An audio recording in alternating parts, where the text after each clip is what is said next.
Welcome to Money, Manifestation, and Business, the podcast that shows you how to use your energy, intention, and consciousness to reprogram your money mindset, unleash a new level of possibility, and create a life and business that lights you up.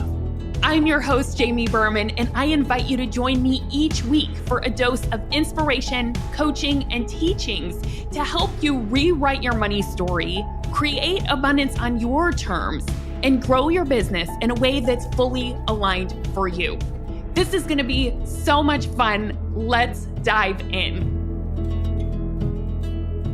Welcome back to the podcast, my friend. Thank you for being here. Back by a popular demand, we have a coaching episode for you today. Now, this is real live coaching from courageous women who said yes to offering to put it up on the podcast. Now, I love sharing coaching. And the reason why is because when you listen to coaching, you unintentionally get coached yourself.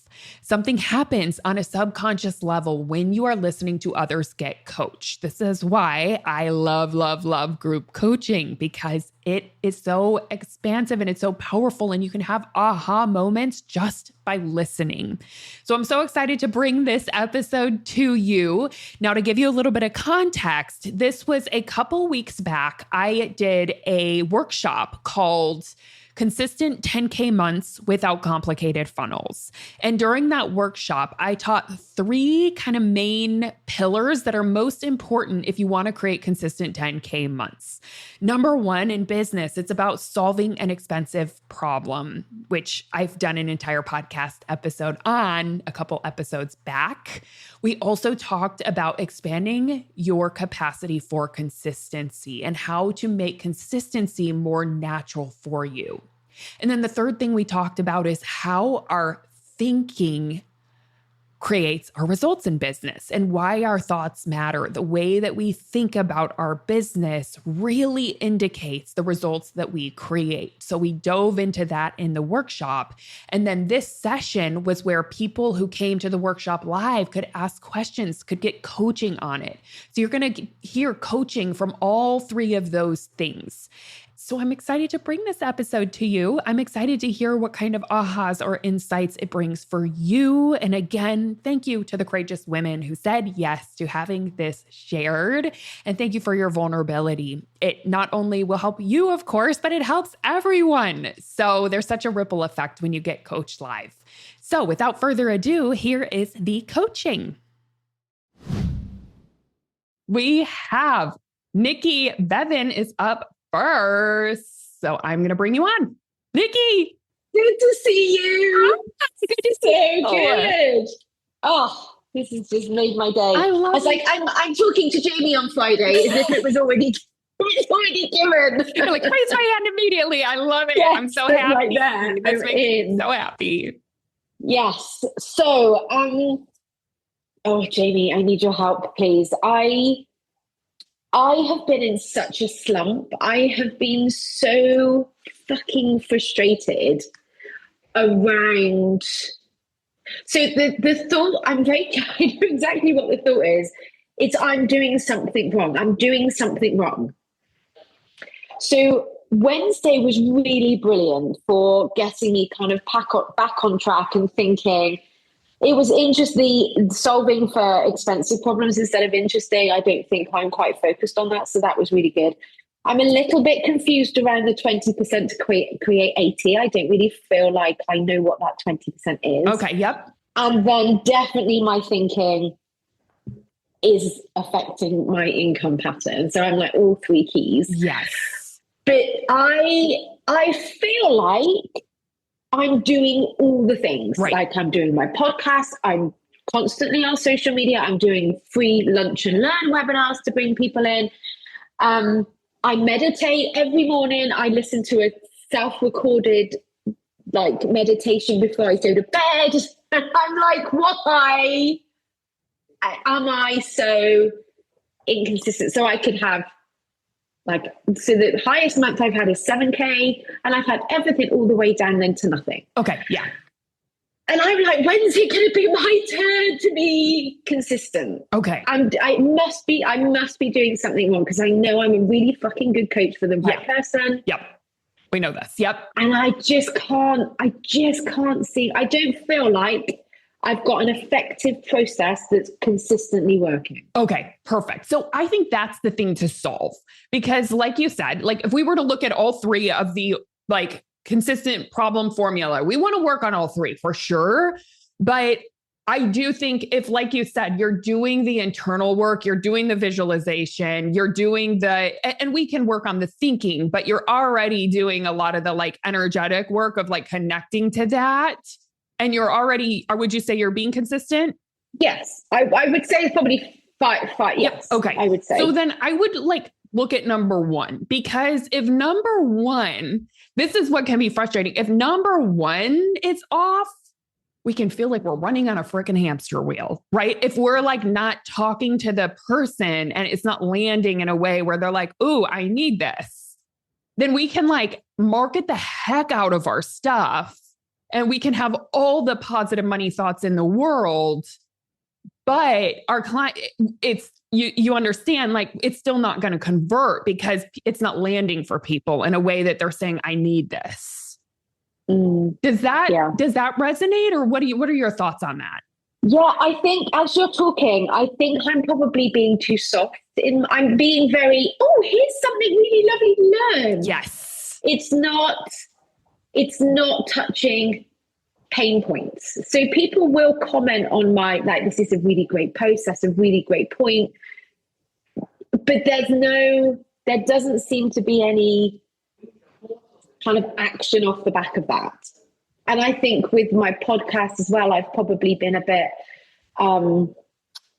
like having nice conversations, which I really enjoy.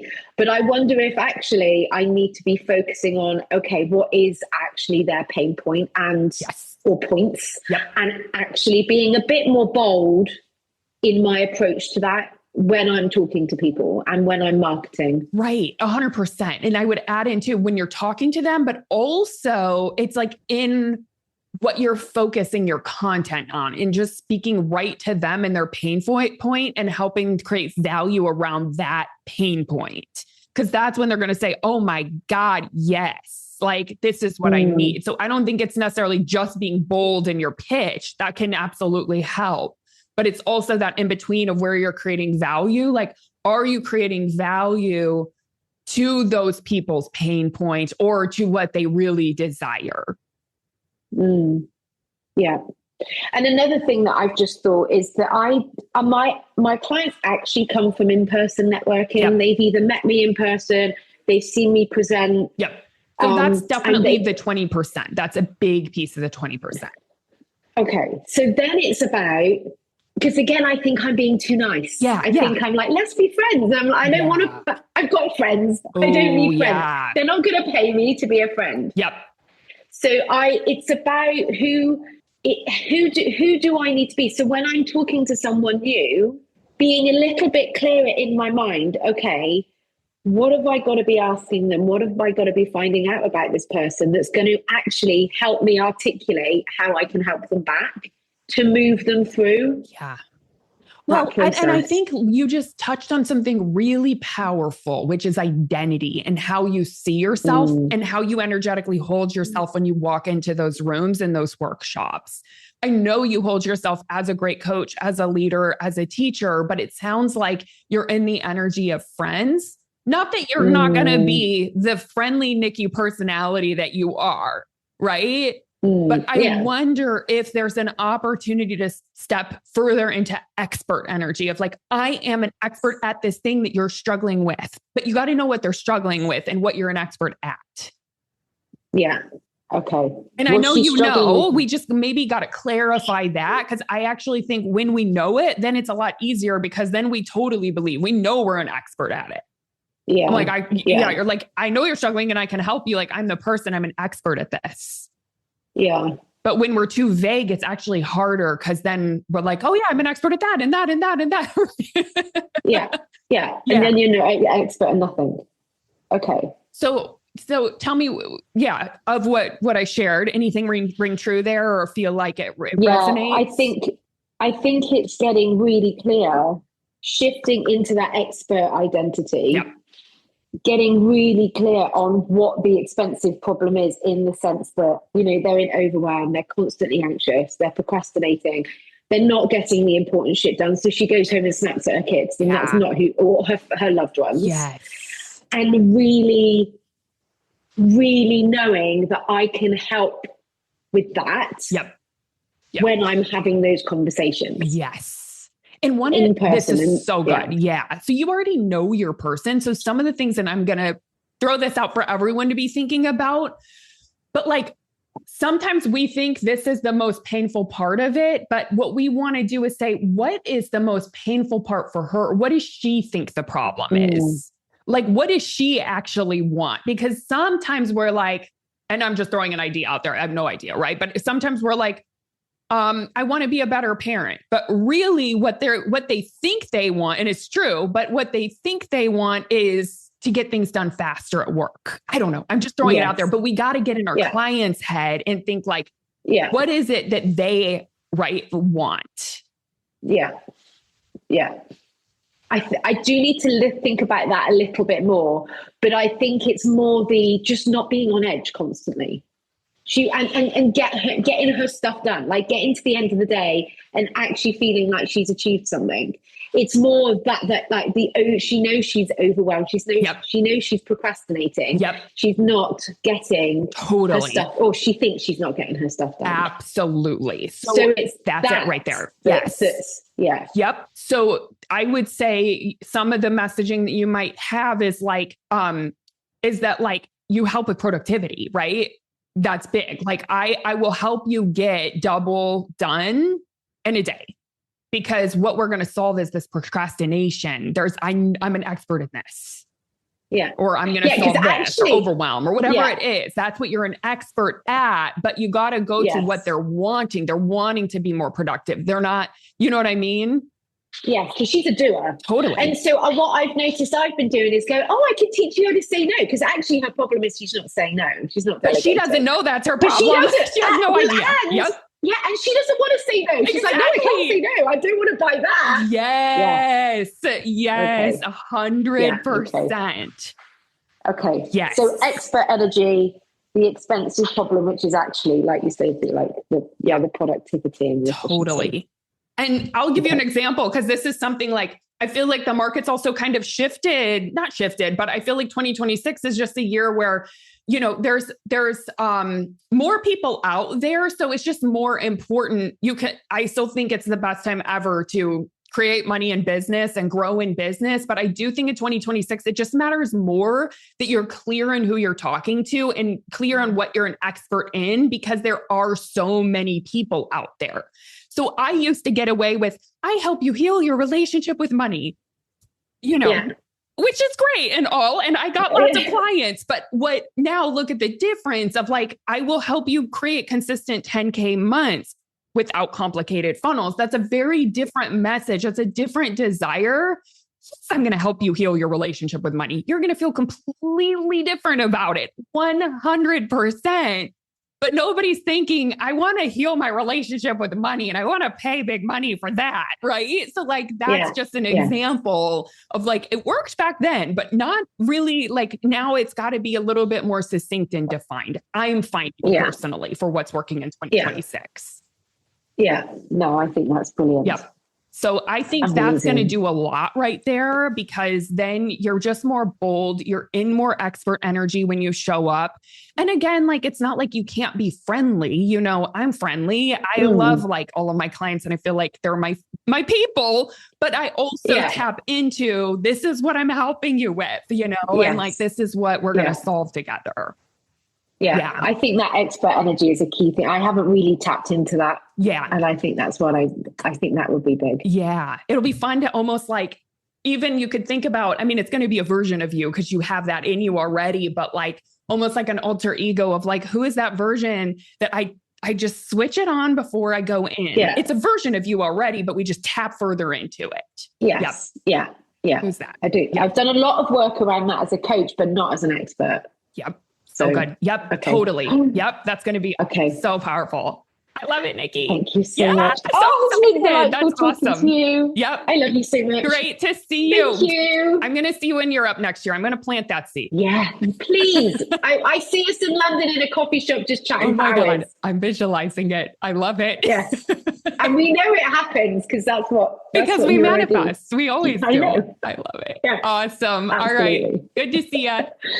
Bye. Talon, you're up next, my friend. Hi. Can you hear me okay? Yes, I can. How are you? Oh, I'm doing all right. Good. Good. I love your Maui vibes, your pink nails, your giraffes, all of it. Thank you. You hit me like a wall yesterday with the consistency speech. It was like, are you showing up like only when it feels right? Yes. Okay. I love that you identified it. Perfect. Yeah. I was like, oh, a lot of gut punch, but also like really needed to see it. And I think there's two things happening. I mean, one, I'm really trying to get my big offer out there. And part of it is like a money block on this is going to be such a big price ticket that I've ever put out there. And so I think I get to this place every time where I've like rewritten the course. And then I get to this place where I'm like, we're ready to launch. And then I start panicking like, oh my God, are we ready to launch? Like, I don't even know what we're doing. What are we giving people? Like, what is their transfer? Like, I just like so sneaky. What do I do? I'm like, why did we even write all this? What's the point? How are we going to? So I just start freaking out, which I think comes from like the money block of like, can I like actually speak to this being this type of value? I know that it is because I'm living it, but I also, can I get someone to pay for that? So I think part of it is a money block on the price ticket. Okay. And then I stop showing up consistently. Okay. So because I'm like, wait, then I'm just going to not do it because what's going to happen? So it's number two, key number 2 and key number 3 combined. But my instinct is that if you work with the key number 3, which is like the way that you're thinking about money, that could probably also solve for the consistency, because the reason you're not showing up consistently is because you're going into a shutdown response when you go to launch, right? Your brain is saying, will anyone even pay for this? What do I even do? My system's like, you're exactly. So if you don't feel safe, of course, you're not going to show up consistently. And of course you won't put it out there. So that's going to be, I think, your main opportunity is to work with that exact moment in time and learn how to regulate your mindset and your nervous system right there, because it goes in shutdown and that can be automatic. Totally does. I know it is automatic, which is what's throwing me so much. Because I mean, I teach yoga, I teach nervous system regulation to a T, and it's happening like almost subconsciously. But now that I've seen this pattern enough times, I'm we can witness it. This is it. Totally. This is I'm in shutdown. But I'm like, how do I like break past it? Like, how do I like? What is the thought that needs to change? Because I can't seem to find. I think it's a twofold, right? Because if it's like a nervous system shutdown, it's not just, we won't go to thought first. Right? We will go there, but first you got to get yourself to safety, right? And you can do that with your thoughts, but you can also do that with practices. So in yoga, I think that's where like I'll pull back and be like, let me meditate, let me sit with this for a second, let me clear the head. And that's when I stop being consistent, because I'm like, well, we're not safe. We need to just step back. Or I'll sit down to work and I'm feeling really scattered in the work. And I see that as like, we're not regulated. We're not in a good place to be creating. So let's like step away. Oh, interesting. So it continues this cycle of like, but there has to be a moment where I need to sit down and show up anyway. Well, and I don't think, but I'm like showing up in a not regulated state. And therefore it's that's bigger mess. Yeah, that's what I would question too, is that this part of you that says I can't show up dysregulated, because I think there's an opportunity to regulate and show up. And in the showing up, that's where you regulate. Mm-hmm. Yeah, that might be the like, I want to call it the thought, but that might be the like flip, because it is like, I'll think, okay, then just don't show up right now if you're going to be this way. But it could just be like, maybe go outside for 10 minutes and then show up. Yeah. Or like maybe take 10 breaths and start again. 100%. Or write down a journal for a second. Yeah. Like just in that moment, like you said, it is just find a way to regulate there. Well, it doesn't mean leave it alone for the whole day. That's actually what's amazing about regulation, is you can do it while you are moving. You dysregulated. absolutely, like, Yeah. for example, just like not anyone, let's put it this way, 90% of people before they get on a massive stage feel really nervous. Like really, some of them think they might even have a panic attack, but then their name is called up. They're not going to say, I'm not going to go, let me regulate first. Let me just wait till I'm completely regulate. That's never going to happen because the minute they step on stage, they're going to feel it again. So the key in regulation. That's so funny because now I think about like the courses and stuff I've been putting on where like I have to show up in person and I'm scared to death. So your work, but I just have to show up. Your work is learning to show up and regulate while you're showing up. Because this is something I actually teach in my manifestation process is that like courage is actually the key to manifesting. A lot of us think that it's just got to feel good and we're just going to drop into confidence and we're going to visualize ourselves into confidence. That doesn't happen. You have to act yourself into it and visualize. That helps, right? That helps with the neural pathways and seeing yourself as confidence, but then you got to go practice. And the practicing is the manifestation process. It's the doing it scared. Every single thing I've ever overcome, I had to go through that process of doing it scared. Even my dreams, like even moving out here, even buying my car, I was like, well, I've had so many moments. What in the world am I doing? Is this a good idea? Oh my God, are we getting over our heads financially? You know, my brain freaks out before even good things. Oh, yeah. And it's like, oh, Jamie, this was thought through really well, but like my brain will just freak out. Oh my God, is this going to happen? Or is this going to happen? But the key, and I think this is going to be your biggest practice, is moving when you're scared and learning to regulate in that scared. Right. And I think I'm good at the like scared part. It's more it's like the creative energy is so hard to tap into when you're not regulated. But I think it's like do it anyway. Here's the thing. You just think like, even if it's not perfect or like exact or flowing, it's like still do it. Here's what I would question is your brain's telling you the creative energy doesn't flow when I'm dysregulated. I would question that. It feels different than when you're regulated. It feels amazing and flowy when you're regulated. It feels different, but it doesn't mean it's not tapped in. It's that you're just kind of like letting it move through you while you're scared. And I'll just tell you from experience, there's so many times where I've been really scared whenever I first started coaching and I got hired for like with a big company to coach. And there were like thousands of people on the call. And I thought, oh my God, how am I going to coach? I'm terrified.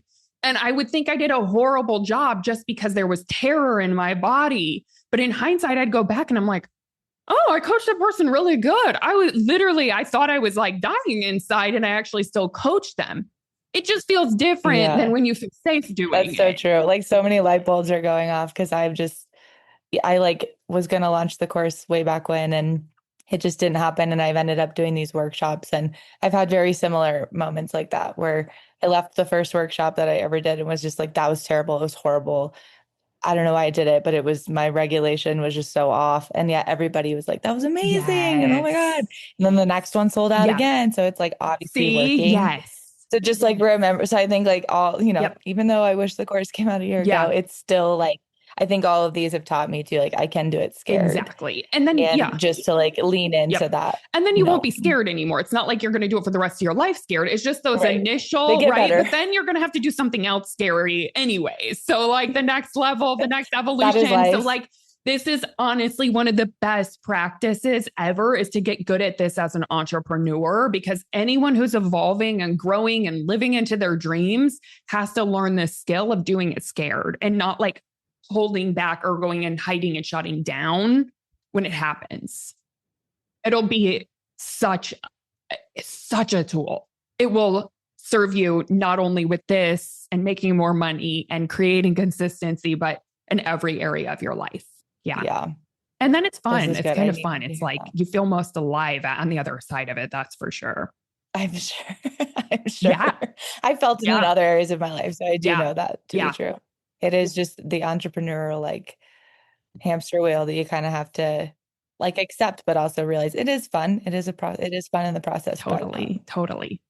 What a journey. And if you want support with it, come into the movement because We will continuously work this over 6 months so that you do get regulated with it. And it's like, you don't hit up against something and then kind of don't see, that's what happens sometimes whenever we're on our own. We can't really see what's in our own way.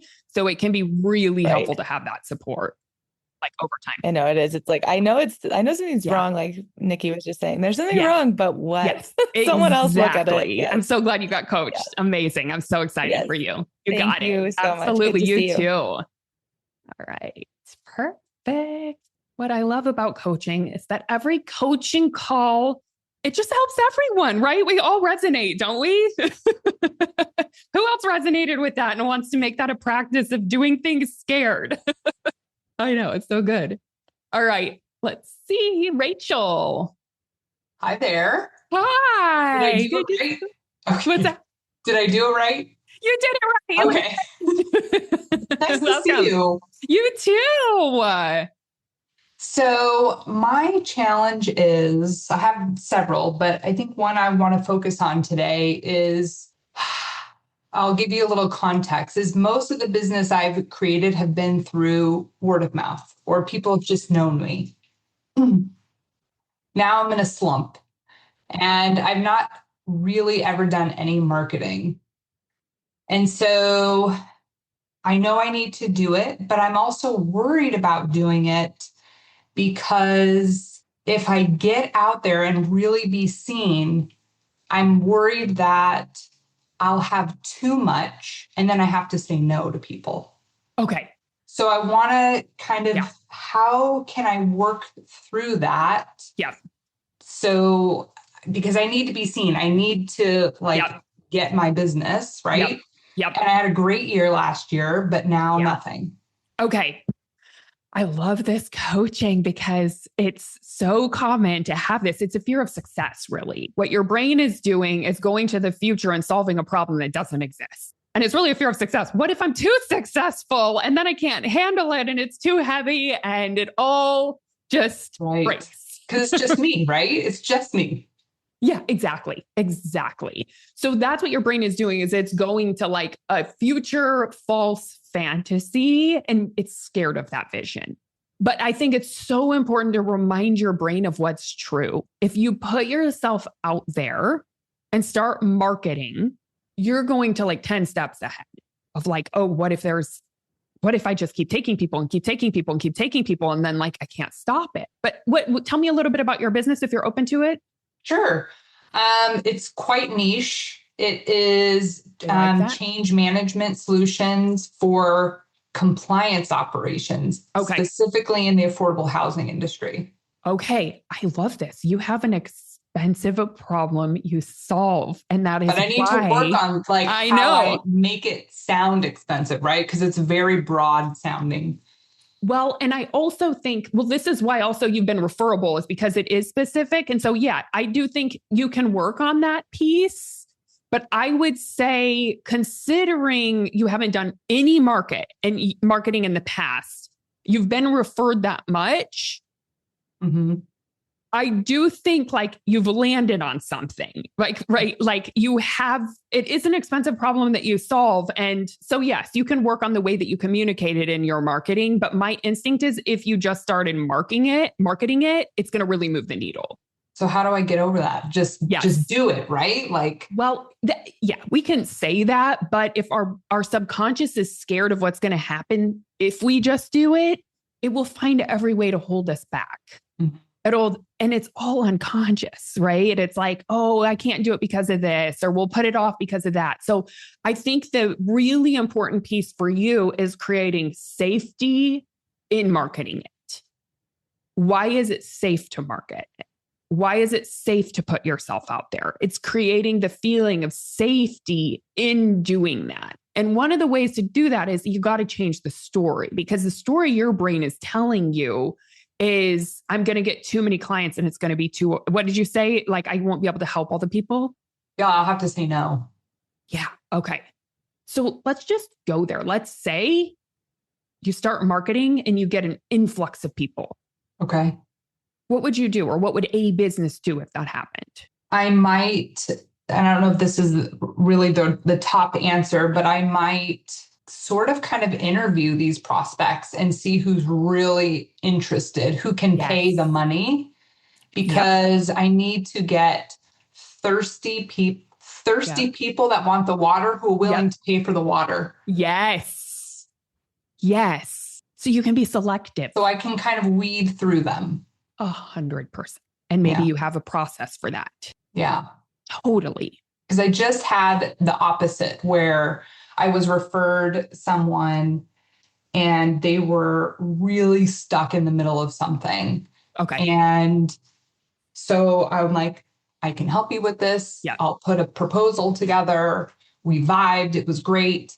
Yeah. I didn't ask her what her budget was. What is she willing to spend to fix this problem? Okay. Yeah. And I spent hours putting this proposal together because it was big, and it would have been like 4 to 5 month contract. Totally. And she was like, sticker shock. And then she came back and asked me some more questions, even after she was like, no. She was like, well, I kind of want to revisit this. Can you help me understand it more? And I did. And then it's like, no. And I was like, and I got really excited, right? Yeah. But I didn't vet her well enough.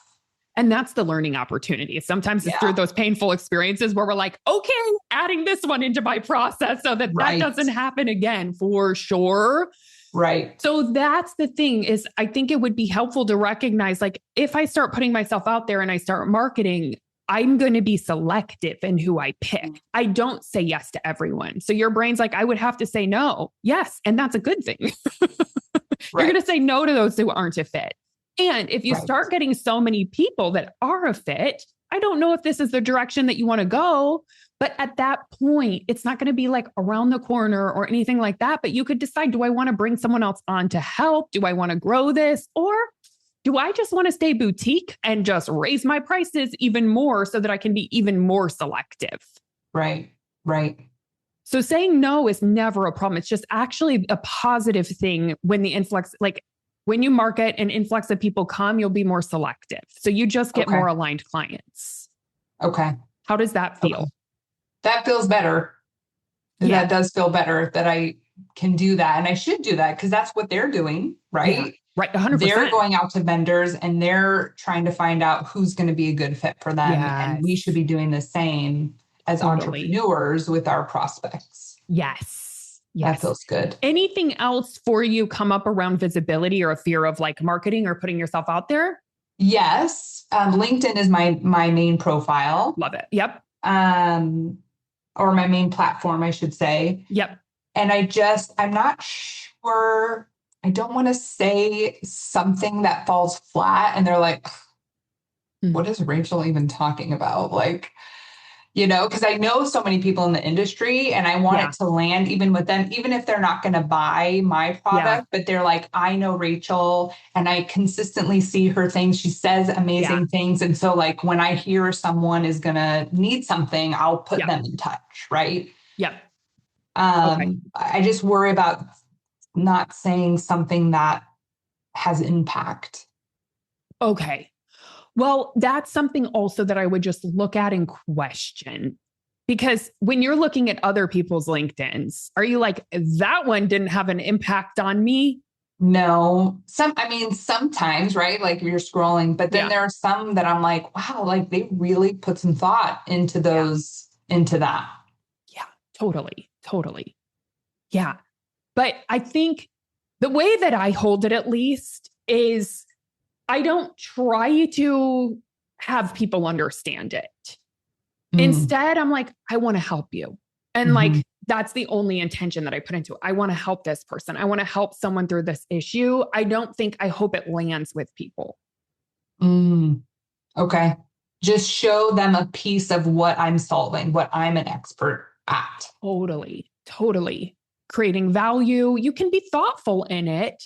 But another thing is that, like, the more you put out there imperfectly, the more you're going to have land for people. That's the hard part for me. The B- work. Yeah, the B minus. Real And hard. you might be a D plus work person. I have a couple of those clients where I'm like, B minus is too perfect, even too perfect for you. I'm like, No, you got to I'm shoot for like, D I plus. can't, it's hard for me to release with B minus. I need like A plus plus. Yeah. So it's hard for me to like go the other way and like, Okay. let it be imperfect. Okay. And that stops me too. Let me ask you this. How bad do you want this business to be easy and to thrive and to just grow and for you to make lots of money and have amazing clients? Like, would you want to have a quantum leap this year if that was possible? 100%. Okay. Do you want that more than you care about being perfect? More yes Okay. than perfect. So that's the important thing to tap into, because perfectionism will prevent that quantum leap. Yeah. And I know that, and I see it in my life all the days, right? Yeah. That perfectionism actually like hinders everything rather than actually getting anything perfect. Right. They say perfectionists are underperformers. And so it's not going to feel comfortable, just like I was just talking about with Talon, like putting stuff out there that isn't super thought through and taken hours to do. Just like putting more out there is going to feel uncomfortable for you, but that's the practice of like, I'm going to put it out there and I'm not going to change it. And my brain's going to be judgy and I'm just going to like hold and I'm going to come back to, and I'm going to remember that I'm practicing putting more out there, because it's the person that puts more out there that's going to create more success. Yeah. Right. And as you're talking, I'm thinking about it now. I'm actually having 2 sessions at a conference in a couple weeks, all around like leadership essentials of change management and like the execution success path of change management, right? So it's like the approach and the execution. And I'm, there's 5 milestones in each one of those. And I think maybe just like once a week or twice a week, I just like post about one of those milestones. Yep. Totally. And just give something to someone and just put it out there. Yep. Okay. I mean, that would be easy because I'm just like following something I've already created. 100%. You know what I do is I set a schedule for my value creation. So you could do this with LinkedIn. I do it with my podcast, where like I just have this non-negotiable that every week a podcast episode gets out there, whether I'm inspired or not. Right. And sometimes I'm like, oh, I could talk about this and I love this idea. And other times I'm like, I don't have anything to say. But you know what happens? Because I'm just committed to it, something comes through. And sometimes I'm like, ooh, that was a messy episode. People come back to me and they're like, that was my favorite. I love that point. And I was like, wait, what? That was like my episode where I didn't have any idea. Right. So we can't let our brain and like what we think is perfect, like run the show, because it's going to be so different for your people. Sometimes it's the post that you think was like really just not the best or not thought through that's going to land. We just don't know. So the more you put on the board, the more it's going to resonate, the faster your business is going to grow. So that's what I would focus on, and just work with this part of you that wants to be perfect, because you have to know that that's what's getting in the way of the big growth that you want. I worry that people will see those cracks, but I think they won't, right? Because they're not like 100% not. They're not spending the time even to like, no, that's not their focus at all. Like when I'm scrolling, I'm not looking for what a crack is or what doesn't resonate. It's more of, I think people's intention is what's interesting. Like that is their thought. So if it's not interesting, they just scroll past it. Right. But they'll have more of an opportunity if you're putting more out there to see more things that they are interested in. And they may not, they're not going to, not all of it's going to land. And that's okay. That's like a part of it. 100%. Yeah. Okay. Yeah. This was really helpful. Thank you. Just giving me this little nudge that I really, really needed to just do it. And be consistent at that, so that 100%. I can actually, actually have that problem of too many prospects, right? Totally. Yeah. Okay. Amazing. Thank you, ma'am. Yes. All right. Julie, I'm going to take you. You'll be the last one to get coached today. If you can still, I know we're at the hour, but if you're able to. Hi, Julie. Oh my God. Hi. Hi. I was like, she's not going to take me. Taking you. If it still works for you timing wise. I'm totally does. No, gosh. Yes. Oh, it's so nice to see you. You too. Okay, so I'll try to be quick because I know it's late for you. So since the last time you and I have like been face to face, like my entire life has just been kind of eviscerated, and I'm slowly putting it back together. Okay. Yeah. Right. I lost both of my parents. I mean, my mom's alive, but she has Alzheimer's, so she's essentially gone. And that happened at the same time. Yeah. I lost all of my savings because I happily put my daughter through college. Yeah. I lost my brain over binge job, and that was a program I created, which is like a really good lesson to know that, like, don't take ownership over a program you don't own. That was a good lesson. And then I retired from teaching, which is amazing. Hallelujah. Except that the way that I left was not at all how I envisioned retiring, right? Like I was like basically terrorized and bullied by my principal for the last 4 months that I was in the building, to the point where I left early and have put myself into somewhat financial jeopardy. Not really. Okay. And so there was a lot of like, I have so much healing I need to do. There's been so much trauma. Yeah. Also, but I feel like, wow, like how divinely timed that Brain over Binge ended. I retired. My daughter graduated. Talk about a reinvention. Correct. And so like I'm creating this, I have this new coaching program that's all mine, and it feels amazing. And I've decided that this is the era of life on my terms for the first time since I was 11 years old. I've spent 44 years being an employee and getting bullied, basically. Like every part of my day is curated by me. It feels extraordinary. I'm so grateful to past me because I had to walk through hell and beyond to get here, but I'm here. Okay, so that's all good. And my daughter is my marketing strategist, which is adorable because she has a degree in marketing. So she's really helping me in that regard. And worth the investment, right? In that college degree. Totally. I mean, just, it would have been worth it no matter what, Totally. But so I created this new program. It's called Rewire and Rise. Okay. And the whole idea is that we're rewiring our brains to rise above things that no longer serve us and step into what we truly want for ourselves. I didn't want to stay in the binge eating niche, though I can do it in my sleep and I'm really good at it. I just felt like, ironically, like after listening to you all this time, like I know that is a pain point for people. I know that that's an expensive problem for people. Yep. However, it is for me personally as an empath, like after doing that for 6 years, like absorbing everybody's stuff, like I'm just like, again, life on my terms. I don't want to do it. You don't want to do it. Yeah, that's totally fine to feel complete with something. 100%. Yeah, I feel even when you're complete. good at it, even when it makes sense, right? You just intuitively know. Yeah. Like I don't want to do one-on-ones anymore. Like I want my group. I love my group. I love all of that. And I'm putting all of my energy, time, attention, focus into that, creating, curating. Oh my God. And I started with a nice, solid group of people who moved from Brain over Binge to me. Yeah. But there's been attrition and not really growth. So like the numbers went down, not up. Yeah. I'm doing my best to like manage my mind about that and just be like, this is all going to happen in divine timing. Yep. And also like, again, thank you past me. Yep. Because I have a pension and health insurance and I put I worked for those things like a lot. Right. So I don't feel like, oh my God, my life, like this is not going to make or break me. Totally. I have the time to do this correctly. Yeah.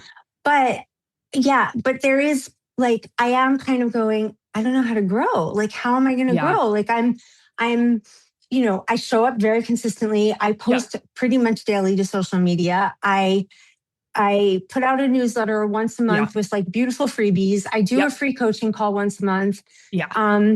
When, I'm on the Brain over Binge podcast once a quarter. I have been guest coaching for other programs that are sort of aligned. Awesome. Amazing. But still, it's not growing. Okay. So here's what, just to evaluate, I would say, so number 2 is not your problem for sure. The consistency, like you're unmatched to consistency. Beautiful. Congrats. That's amazing. And you're so dedicated to this. But the rewire and rise, I think that's a beautiful thing, but it's almost like I was getting like, I think maybe just knowing exactly who you're talking to specifically might really help it grow. And as you were sharing, you're in this era of living life on your terms. And it just like, I got this hit that's maybe that could be a great opportunity to coach people who have literally just had, maybe similar, they retired and they're ready to live life on their terms, or maybe they're empty nesters. Like you could kind of look at who are these people, and maybe it's speaking specifically to that. Because I have an instinct that would be really fun for you too, because you're like using your own life and what you're doing, and it's so positive and it's so fun. And I know what you did before was deep work, but this has a different energy to it. I love it. So I wonder if just getting a little, because you were so specific on who you were helping before and you saw how that grew. So yeah, it's funny that you say that. A colleague of mine actually, and a friend, I mean, she's a friend and a colleague. And I said to her, like, this is like, everything is like, I'm working at the speed of spaciousness and slow like everything is about like, if it's not an inner yes, I'm not doing it. Yep. She was like, you really should think about coaching people on that. Right. And it actually fits with the whole rewire and rise thing, because it's about like changing patterns in your life. Yeah. That's so interesting. So I would just get more specific on who you're talking to so that someone could say, this is for me. Okay. Right. So maybe it's like women in midlife. It could be that who want to, I knew a coach that she did such beautiful work with that, women in midlife, because there's so much that like that happens then, right? You can retire. There's an empty nester. Susie, right? Susie something. I'm thinking of Kim Showers. Do you know her? She actually recently retired from it, but she did it for like 10 years. She was in my LCS class and her work was so beautiful. And so it's a desire for people. And it's also a pain point where they say, I don't know how to read. Like, oh my gosh, I just went through all of this, or I don't know who I am and what to do. And so having that guide could be so helpful. So I think, considering you're so consistent, and of course, there's always opportunity for work around our thoughts about money and business. But I would say the number one of solving an expensive problem would be just like fine tuning that piece. Okay. I love it. I will say, like, I am not in scarcity brain for the first time ever also, which is so interesting. Yeah. Like, I have less technically, but I feel so abundant. That's really interesting. It's so interesting how, like, now that my nervous system can finally settle, it's like I had ambulance lights on for like ever since like my late husband got cancer. I feel like it's been like 15 years. I didn't even realize. And now it's like, I'm safe. I can turn off the ambulance lights. And it's very interesting how expansive that is. And so the abundance is there and the consistency is there, but I think it's about finessing who I serve. Just who you're speaking to. Yep. Just like you did before, but it doesn't have to be the same niche, right? And it doesn't always, solving an expensive problem doesn't always mean it's necessarily a problem. It can also be solving an expensive desire. That's another way to put it, which might be like life after this big reinvention, or speaking to women, in between 40 and 60, midlife or whatever they call it. Yeah. Who are going through these things and reinventing. Yeah. Love it. Keep me posted. Oh gosh, thank you so much. I'm proud of you, Julie. I'm so happy for you, and that, I just know you've been manifesting the release of your career, and you've been living into this vision of having the freedom afterwards. So and it's better than I imagined, which is funny to say, but So anyway, thank you so much. Yes. And I'm sending love to the parts inside that are healing too. Yeah. All right. You. So good to see you. Thanks so much. Yes. Sending my love. All right, y'all. Okay, my friends, that was amazing. I always love coaching you all. Thank you for being here. And I hope you will all join the money manifestation movement so we can continue this magic together over a 6-month period. We have a coaching call on Tuesday. Get in by Monday so you can get all of the bonuses and goodies. And I hope to see you on a coaching call inside of there. All right. Bye, everyone. Hey, thanks for listening. I hope this episode is something that you'll be able to add to your manifestation toolbox to come back to when you need a little extra motivation. If you like what you've heard today and want to take it deeper, you've got to come check out my signature coaching program, the Money Manifestation Movement. It's the place where you'll not only learn manifestation, but you'll begin to live it alongside me and an amazing community of like-minded entrepreneurs doing this work together. Head on over to jamieberman.com to learn more.